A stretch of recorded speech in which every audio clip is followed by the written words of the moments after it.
All right, Shalom. Shalom. All right, first and foremost, we have to give all praise, honor, and glory unto Yahweh, Yahweh, Yahweh, Ba'ashem, Bashem, Yahushua, Yahushai, Ba'ashem, Bashem, Kakadash. Barakakadash. All right, Kakadash. to say double honors to our apostles and elders, a great millstone, who rule well and taught us this truth. Also, like to say peace and salutations to the Lord's elect, the hopeful elect in 1/3, his brother Salah. Brother Sarah. Brother Noah. All right, and for today's lesson, we're gonna be going over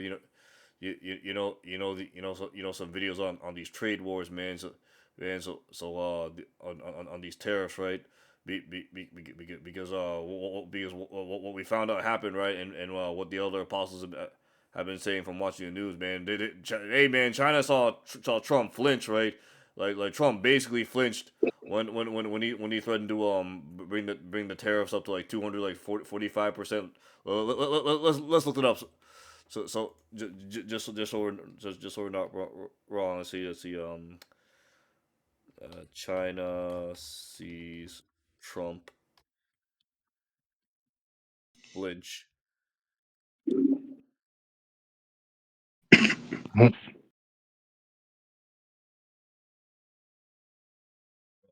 Uh oh. Uh oh. Trump has already flinched in China war. All right. Ooh. Oh, Trump flinched. China didn't trade war twist. Oh. Let's see here. Oh, and before we play any videos, let's bring this out. Let's go to the what's it called? Uh, uh, all right, let's go to the copyright disclaimer. All right, disclaimer. Copyright disclaimer under Section 107 of the Copyright Act of 1976. Allowance is made for fair use for a purpose such as criticism, comment, news reporting, teaching, scholarship, education, and research. Fair use is a use permitted by copyright statute that might otherwise be infringing. Again, and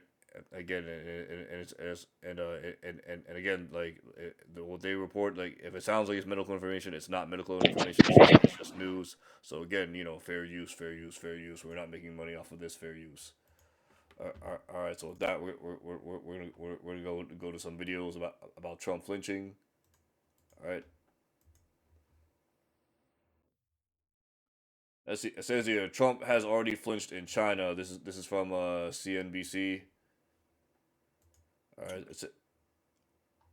all right, and I think it's already quite clear that the Americans, the Trump administration, has already flinched. It's not just once, it's multiple times. And essentially, we had the TikTok ban, which I find amusing because it has literally been passed into law, supported by the Supreme Court. And because no deal was able to be made, what happened? Trump decided, well, let's keep kicking that can down the road until we can get a deal. Then we had the Apple carve out because, well, we want to make sure that there's, tariffs on exports out of China, but not everything. Then we had, I think, earlier this week, the supposed million and a half fees that were going to be put on container ships coming out of China. That's been reduced significantly. And all of this is being both telegraphed quite loudly and quite openly. And the decision makers in Beijing are just sitting back watching and waiting until they can get more clarity. And all they're getting instead of clarity is the clear signaling that the United States just doesn't have a position of power to go into these negotiations, at least at this point in time. Both the U.S. and China are busy, of course, rallying various countries to come up with trade deals. We are looking at President Xi Jinping having gone across ASEAN, Vietnam, Cambodia, as well as Malaysia to make their trade deals. But now also reminding countries to, don't succumb to U.S. pressure. What's going to come of this? How are we going to see things realign given where it's at right now? Well, I think that's sort of one half of the issue, because the other side of it was, Trump coming out and saying, very reminiscent, I would say, of George W. Bush 25 years ago, you're either with us or the terrorists. The argument being that Trump is now coming out saying, you're going to have to choose Europe, you're going to have to choose Japan. Are you with us or are you with China? And I think if you look over the course of the last 25 years, China has been very intelligent in their diplomatic approach, where it has been clear where engagement with other third parties, whether it's within the region or in Europe, the Chinese leadership has said, look, it's okay. You can prioritize your relationship with the United States, but that does not mean that we, China, are the enemy. It's not this duality, if you will. So I think China's response of saying, be mindful or you shouldn't succumb to a pressure of the American government to do a deal that is both against that individual country's intents, but also something that would go against China. Because as we all know, right, if you look at trading partners globally, China now represents the largest trading partner for far more countries than the United States does at this point. We're watching Trump as he has escalated his attacks on Jerome Powell and the impact on the U.S. dollar. Does this kind of benefit the yuan, and can China use this as a moment to further boost yuan internationalization as we watch a de-dollarization? Okay, and this is super important, and Emily, I appreciate the question, because the U.S. dollar plays two roles. It is the international reserve currency and the reserve. Hey, I just want to pause it right there. He just said the U.S. dollar is the international reserve currency, right? So meaning everyone, if everyone wants, whoever wants to do world trade, they would have to, the middleman is the United States dollar, right? Right. Whichever country wants to deal with who or what, right? Let's say, for example, let's say Germany wants to deal with China, they would have to exchange the euro into the U.S. dollar, and then exchange it into the Chinese yuan from the dollar, man. So that means, right, so that means, right, that Babylon, right, has its economic, it still has its economic grip, but it's slowly dwindling away, because now a lot of people are turning away from the U.S. dollar, right? That's right. Right. Turning away. And that's eventually going to lead to the ushering in of the MOTB. So let's get a couple of scriptures, pertaining to Babylon, right? Let's see, KJV. We would. All right, so this is the book of Jeremiah, chapter 51, verse 9. It says here, we would have healed Babylon, but she is not healed. Forsake her, let us go everyone into his own country, for her judgment reaches unto heaven, and is lifted up even to the skies.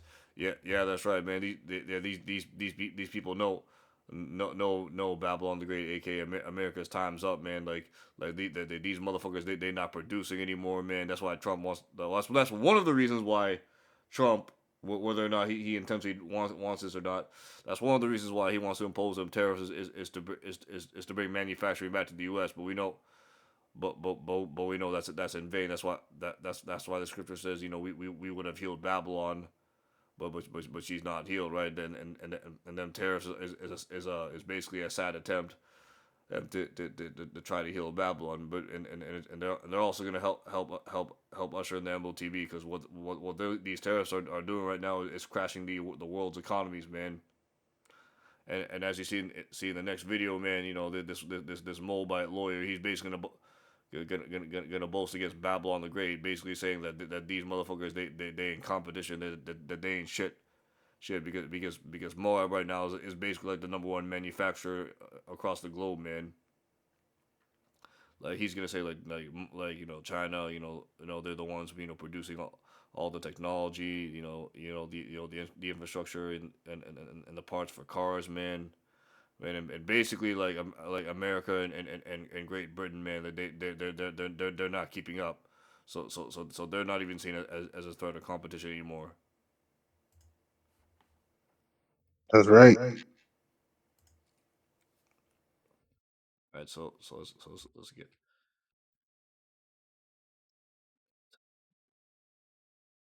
say strong. Let's go Joel chapter 3, and we're gonna start at verse 9.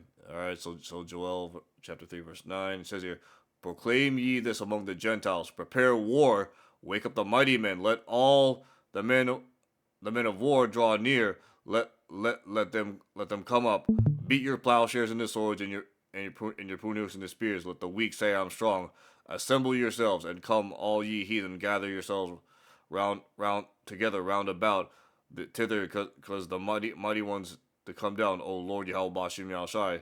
Let the heathen be wakened and come up to the valley of Jehoshaphat, Yahweh Shaphat, for there I will sit and judge all the heathen round about.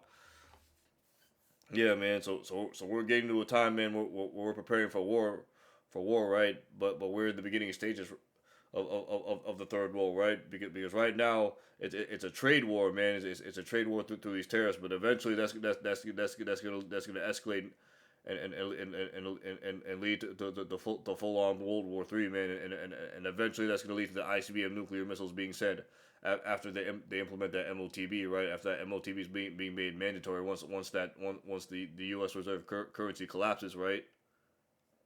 Because now they're trying to shift away from the U.S. world currency. The only reason, right, why these other nations, and again, I heard this from my apostles and elders, the great millstone, starting with the elder apostle Tahar on down. The only reason why countries like China want to deal with the U.S. is they want to deal with the U.S. reserve currency is because they know they can make money off the fucking consumers of these average Babylonian peons, man. And yes, we're responsible too because we like buying shit ourselves, right? But like, but that just goes to show you, man, that China holds the as you can say, it holds the cards in their hand. And That's right. while Babylon's is basically trying to think of ways to get back on top with these tariffs, right? But we know that's proven futile, right? Because Brother Swallow, you said this before, right? From the scriptures, they have laid a wound underneath thee. Wait, said it. Wait, Salakia. What'd you say? They have laid a wound underneath thee. That's the scripture. Yeah. Let me see. Or are you talking about? Hold on. Are you talking about? Hold on. Let me find it. I think I know what you're talking about. Yeah. Let's see. Are you talking about no healing of thy bruise? No. Here it is. This is the book of Obadiah, right? Obadiah, Obadiah 1, verse 7. All the men of thy confederacy have brought thee Oh even to yeah. the border. The men that were at peace with thee have deceived thee and prevailed against thee. Yeah, that's right, man. Exactly. Yeah, that's right. What do you see now? You see China advancing, man. Along with the other so-called Asian countries. Japan been advancing. Korea's advancing. Even countries like Singapore, the Philippines, man, Thailand. They starting to advance. They starting to catch up, man. And now they're looking at America sideways, like huh? This motherfucker ain't do nothing, man. That's real though. Everybody looking at them. Yeah, they're looking at America sideways, and I also have a precept for that. They that eat thy bread have laid a wound under thee, and there is none understanding in him. Right? Yeah. There's no more wisdom in teaming, man. These motherfuckers are at their wits end, right? Like these people know their time's up. That's why they're desperate. That's why Trump's desperately trying to make these moves in order to gain some sort of economic power back. But guess what? It's gonna fail, man. It's gonna backfire. Why? Yeah. Oh, Slocky, go ahead, brother. No, you good. Give me that preset. Nahum 3:19. There is no healing of thy bruise. Thy wound is grievous. So, in other words, like Trump keeps saying "Make America Great Again," and America gonna be on top again. And this scripture basically saying it ain't no healing of our bruise. Like it's grievous. Like it ain't no bringing back America. This shit is too much in debt. They in billions and billions and billions of dollars of debt. Like in debt, eh, taxpayers can't even pay this much debt back. Like it'll take probably centuries to fucking fix America. Like it's through. Like it ain't no more Make America Great Again. If you looking logically. Hey, that's right, man. And the fact that you said America's in billions and dollar debt, the only way they can quote unquote try to mitigate that or fix that is to usher in a new type of currency or a new type of system, and that's going to be the central bank digital currency with that RFID micro C hip, man, as spoken Exactly. of in Revelation 13, which is going on 16 on down, man. Yeah, And I think it's trillions. Fuck a billion. I think it's they in trillions of debt. I don't think it's billions no more. I think it's in reach into the trillions. And you know what's great? Not only do they owe money to China, they owe money. They still owe money to Japan, man, for manufacturing their shit for cars and technology. They also owe some money to the Philippines too, because Philippines is also making technologies, man, for them. Yo, Like, I'm go ahead. telling you. Yeah, the Philippines, Korea, man. America owes a lot of money to a lot of other countries, man. And what happened to your brother Noah? You remember when Esau promised to for putting us in slavery, they was gonna give us a mule and a 100 acres and some shit. Well, I ain't forget about that. I don't know if y'all remember that. I know exactly what you're talking about, Yeah, but yeah, but we knew that wasn't gonna happen. But I'm just saying that to say like, man, they owe a lot of us shit, a lot of people shit. don't worry. Come, come, come. And see that's the beautiful thing. Esau, man, Esau, Edom, he's gonna have to pay for all of this, for everything he's done, not just to the children of Israel, but what he did to the children of Israel and the rest of the world, man. Man, Exactly. he's gonna have to repay pay for everything that he's done in the kingdom, man. That's why he's gonna be at the very fucking bottom, man. Moab's gonna be above him, Ammon, Elam, Ishmael, Ham's gonna be above him. Japheth's definitely gonna be above him, man. Man, Yeah, you saw the end, take out the beginning. Exactly. Paraphrase. and, going back to Deuteronomy 28, man, or the curses of Deuteronomy. Yeah, the curses are gonna fall on them. They're gonna be the tail. We're gonna be the head. Yup. So Esau, man, get ready for captivity. Get ready to Yeah. hold back. Get Once ready. your ass gets to slavery, man. Get And ready.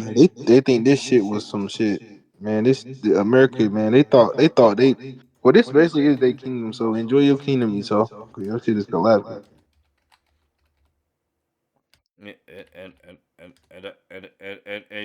and again, concerning them having no understanding, is there no more wisdom in Teman? Jeremiah chapter 49 verse 7. It says here concerning Edom, right? Because although they are wiser than Daniel in terms of intelligence, in terms of knowing how to invent wicked stuff and wicked policies in their pharmakia, right? And in terms of doing logical stuff and like what you're supposed to do, man. They don't know, man. They don't know certain basic common sense stuff. That's why they says concerning man, because aside from them being wise to do wicked, they're actually pretty fucking stupid, right? Yeah, So they fucking animals, real life animals. They was born with tails and shit. They was cutting them off. We ain't forget.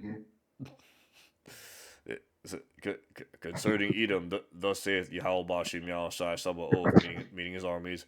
Is wisdom no more in Teman? Is the counsel perished from the prudent? Is their wisdom vanished? Yeah, that's right. And if you let's get this in the blue letter, because we're gonna look up what that word prudent means.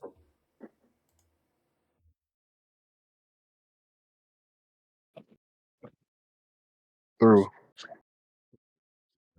Let's see. What does it mean to be prudent, right?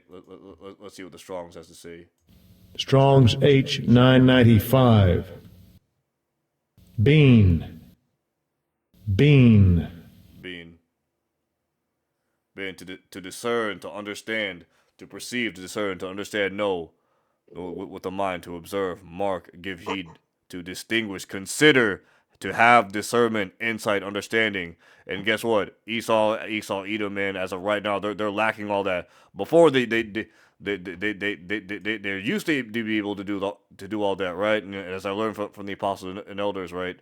Right. The only reason why they used to be able to do that is because they had the power. They had the power of their sword to to dictate and abuse these nations, even though these nations knew that they're gonna screw them over. Even though these other nations knew that they're full of shit.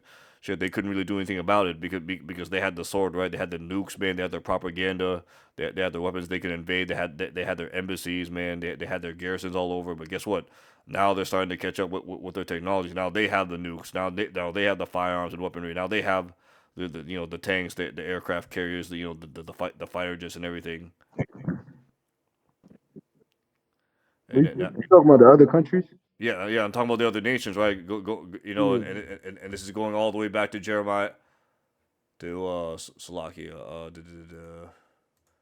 to Joel chapter 3, starting at verse 9. 9, let the weak say I'm strong, because why they've beaten their plowshares in the swords, man. They stopped being farmers. They industrialized, and they basically caught the Babylon the Great, right? And now Yahweh Bashim Yahushua is preparing these nations to go into the valley of Jehoshaphat, meaning what, the Middle East, to face judgment. Yehoshaphat. Exactly. Judgment, man. Telling you, their time is coming to an end. Esau is through. Yeah, yeah, and see going back to Jeremiah chapter 49 verse 7, man. They yeah, their wisdom is basically vanished, right? These people, these people, man, they can't even produce their own shit anymore. Like they basically have to rely on other countries, man. They've basically gotten fat off the land, and forgot that, oh shit, I stole all this, or shit, I eventually have to pay the tab, and now we come in the time where he has to fucking pay that tab. Yep. Now his ass running, becoming broke. His ass broke. And they giving that precept too. Going. I'm just giving it to you. You can bring it out. I'm just gonna give you the scripture. Yeah, I'll Yeah. go ahead, brother. Filter. Oh yeah. It's Job 20 and 23. Job 20 and then 23. Hey, that's right, man. All right, this is the book of Job, chapter 20, verse 23, and this is after he's implemented the MOTB, right? After after when the U.S. reserve currency has crashed, because of the tariffs, right? Right. This is what is he doing at this moment? He's trying to what? He's trying to chip everyone. He's trying to get his mark of the beast in everyone, right? Right, but as soon as as Esau's about to enjoy that, what's the Yahweh Shai gonna do? It says when he's about to fill his belly, Yahweh shall cast the fury of his wrath upon him, and shall rain it upon him while he's eating, man. So while he's trying to enjoy the fruits of his labor, right, that's why the scripture says stand now with thine.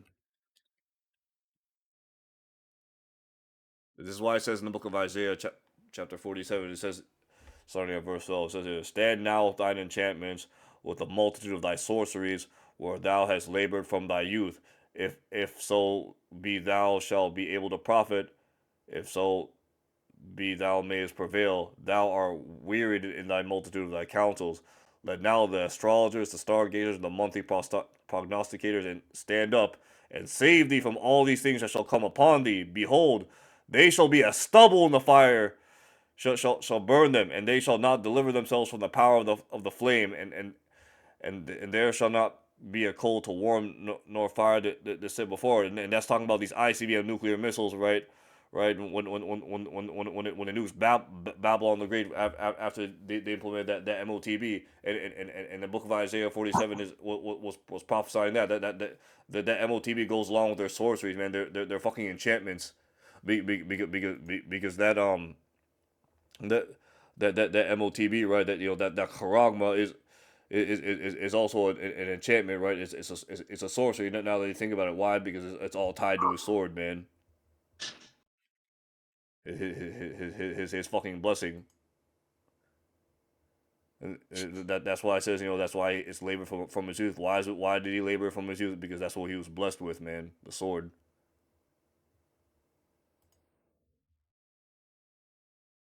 All right. So now we're gonna jump to a video.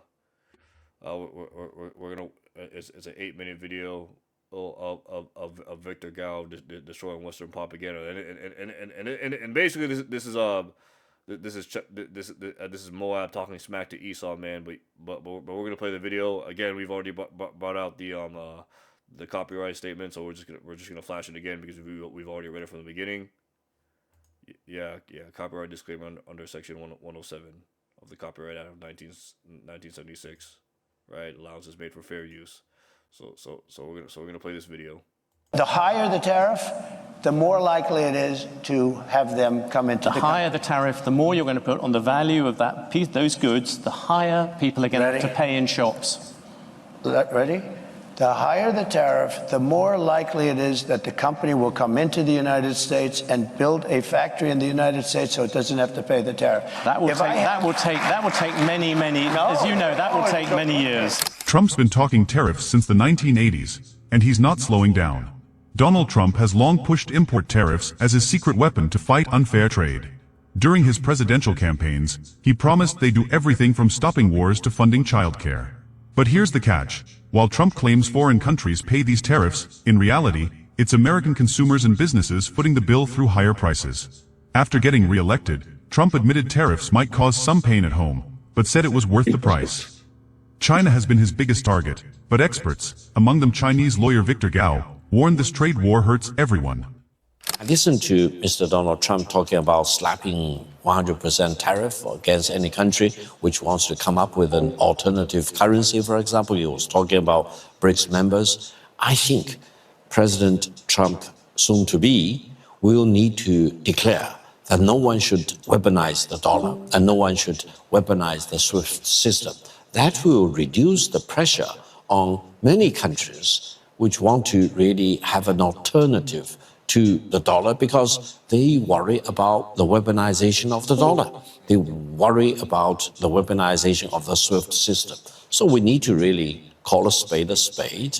And if no one is going to weaponize the dollar, why should any other country really spend a lot of time to come up with an alternative to them? A week ago, U.S. Vice President J.D. Vance, appearing on Fox News, had a lot to say about the Chinese people. But it was one phrase that drew the most attention, calling Chinese people peasants. In his response, Victor Gao went all in, embarrassing J.D. Vance on live TV. Know the comments from the Vice President J.D. Vance calling the Chinese peasants. Where does that leave U.S.-China relations and any sort of talks between the two presidents, do you think? Allow me to be very brief. J.D. Vance and I went to the same law school, Yale Law School. I was 20 years ahead of him, and I'm ashamed for the ignorance and the bigotry he demonstrated. Because he called China the peasants financed them, the peasants sold them goods. Let me just make one simple point. The middle class in China is larger than the total population in the United States. The urban population in China is about 3 times as big as the total population of the United States. So my advice to my alumni at Yale Law School, J.D. Vance, is wake up, or you go back to school to study more diligently to avoid making yourself a fool in front of the world. In a tense interview with Kathy Newman, Chinese analyst Victor Gao defended China's stance on tariffs and international trade. He warned that Trump's tariff policies would backfire, harming both the U.S. and global economies. Gao criticized Western narratives and emphasized China's resilience, sparking debate over economic nationalism and global interdependence. China is fully prepared to fight to the very end because the world is big enough that the United States is not the totality of the market in the world.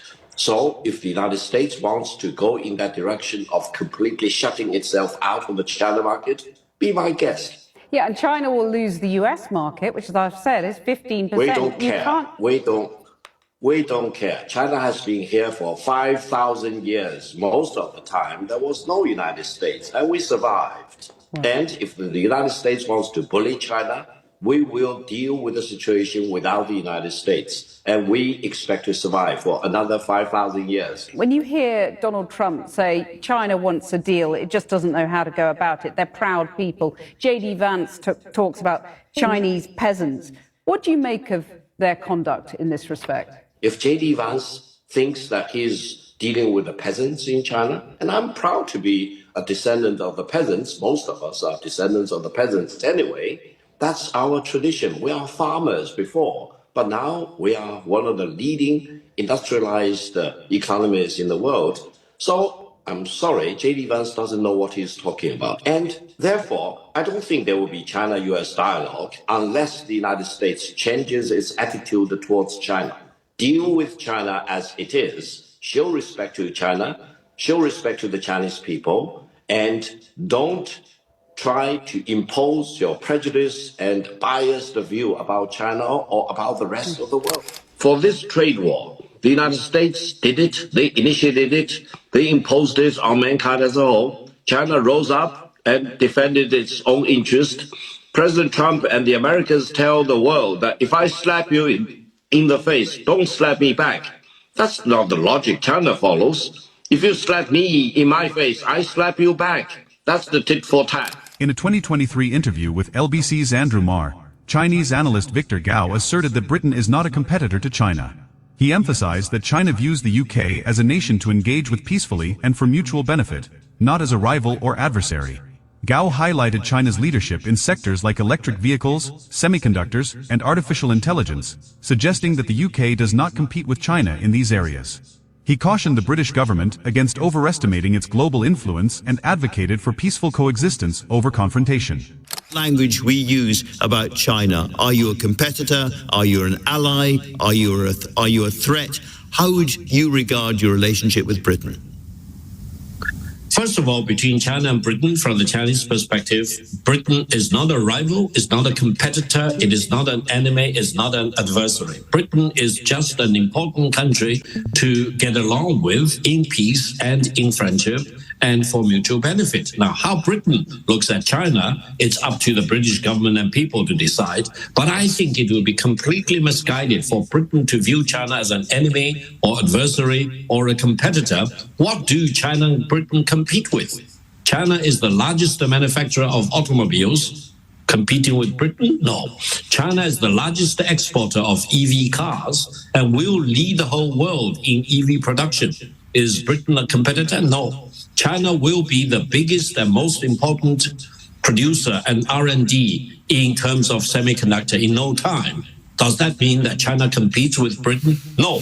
China will be the leading nation in AI revolution. Is Britain a competitor? No. So I think British government should not overestimate its impact on the global scene and view Britain as a rival of China. China is not. China is a fact. China is a megatrend for Britain to live with and get along with. Let's make peace. Do you think that recent actions by the Trump administration has... Okay, so we're just gonna stop the video there, and we're gonna break. Slocky. So my mic was off. So we're gonna stop the video there, and we're gonna bring out a few final pieces before we end out the video, right? So this is gonna speak on Babylon the Great and basically Esau's power structure, right?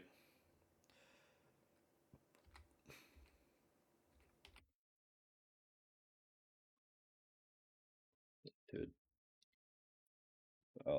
that he cannot.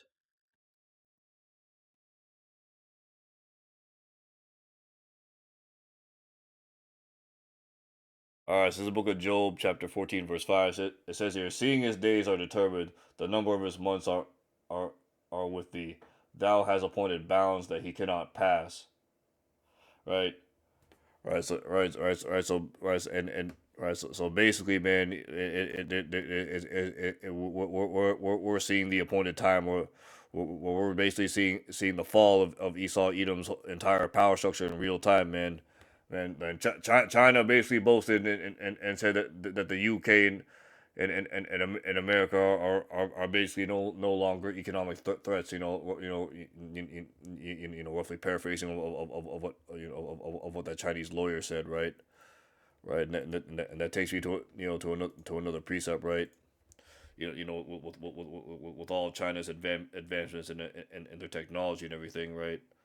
And I got on one after you. I'm just gonna give you the verse and you can just read it. But after you bring out yours. All right.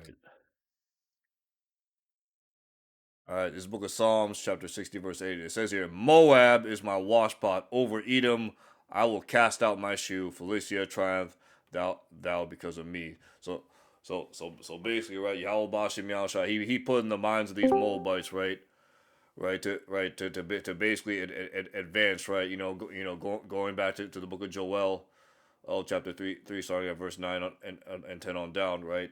Where they let the weak say I'm strong, right? Because they beaten their plowshares into swords, right? They basically industrialized. They in terms of technology in the sword, man, China has basically caught back up with Babylon because remember the firearm, right? The gun, it was actually invented by these Moabites, right? Right. Yeah, as far as we know, and Esau, all he did was he just advanced it and used it to his fullest potential, going back to his blessing of the sword, right? But now Yahweh Bashim Yasha, he's using Moab again. He's put on the minds of Moab to advance further than Esau, just so he could take his ass out of power, right? Because ultimately, right, what he's gonna do is once Esau implements this MOTB, he once he's trying chip everyone, well then that's when Yahweh Bashim Yahshai is gonna send them nukes, right, beam up his elect, and then utterly annihilate these nations in the valley of Jehoshaphat, and set up the kingdom of heaven, right, which is gonna be on earth. And it's gonna be the 144,000, the new spiritual bodies, which is gonna be the second covenant, right? And that's Right. yeah, that's pertaining to I will make a new covenant. And, and that's pertaining to Jeremiah chapter 31 on verse 31 on down. Behold, the days come, saith the Lord Yahweh Bashim, I'll make a new covenant with the house of Israel and with the house of Judah, the northern and southern kingdom. Not according to the covenant I have made with their fathers in the day that I took them by the hand to bring them out of the land of Egypt, which my covenant they break, although I was an husband with them, saith the Lord Yahweh Bashim Yahushai. But this shall be the covenant that I will make with the house of Israel. After those days, saith the Lord, I will put my law in their inward parts and write it in their hearts, and will be their God, and they shall be my people. And they shall teach no more every man his neighbor. Why? It's because every Israelite is going to know the laws, man, from the least to the greatest. Why? Because, as I said, man, it's going to be written in their inward parts. So who are we going to teach? We're going to teach these other nations, right? Once the kingdom is established. And every man his brother is saying, Know the Lord, Yahweh Bashem Yahshai, for all they shall know me, from the least of them unto the greatest of them, saith the Lord. For I will forgive their iniquity, and I will remember their sins no more. Yeah, that's right, man. And we're patiently waiting for that day. And Brother Saraf, if you have if you have the precept. Oh yeah. So it was Sirach 25:7, and it says, "There be 9 things which I have judged in mine heart to be happy, and the 10th I will utter my tongue. A man that have joy of his children, and he that liveth to see the fall of his enemy." Right. Well, you said Sirach 9:27. Yeah. No. Sirach 25:7. My God. It's like Oh no, you're good. I think I messed it up. 25, 27. What you said? 20. Sirach 25, 27. 25:7. Oh, 25 25. verse 7. Oh, 25 and 7. Salakia. Yeah, that's right. Here it is, man. And I'm gonna read the book of Ezekiel, chapter 25, verse 14 that you've brought out. It says here, and I will lay my vengeance upon Edom, but by the hand of my people Israel, and they shall do in Edom according to mine anger and according to my fury, and they shall know my vengeance, saith the Lord Yahweh Bashim Yahweh Shai. So that's right, man. So after everything's said and done, man, after all these prophecies come to pass, man, after the MOTB's been implemented, right? And after the America gets nuked, man, Edom, man, they gonna fucking pay for every single thing they've done unto the children of Israel and unto these other nations, yeah, for that matter too. Damn, that gave me another preset. What the hell? All right, go ahead, brother. Don't quench the spirit. Yo, Revelation 21:4. And Yahweh shall wipe away all their tears from their eyes, and there shall be no more death, neither sorrow nor crying, neither shall there be any more pain, for the former things are passed away. Yeah, that's right, man. That's gonna be Israel and the kingdom, right? Israel and the kingdom. Yeah, that's right, man. And we patiently waiting for that day, man. Yeah, so so Lord's will, hopefully this lesson was edifying, to you brothers out there and you few sisters, and that we have to give all praise, honor, and glory unto Yahweh, Yahweh, Ba'ashem, Ba'ashem, Yahweh Shai, Jai, Ba'ashem, Ba'ashem, Rekakwadash. Rakakwadash. All right, double honors to our apostles and elders, the great millstone, who well and taught us this truth. We also like to say peace and salutations to the Lord's elect, the hopeful elect, and the 1/3, his brother Salah. Brother Sarah. Hello, now, And with that, we have to say shalom. Shalom. Shalom. Shalom.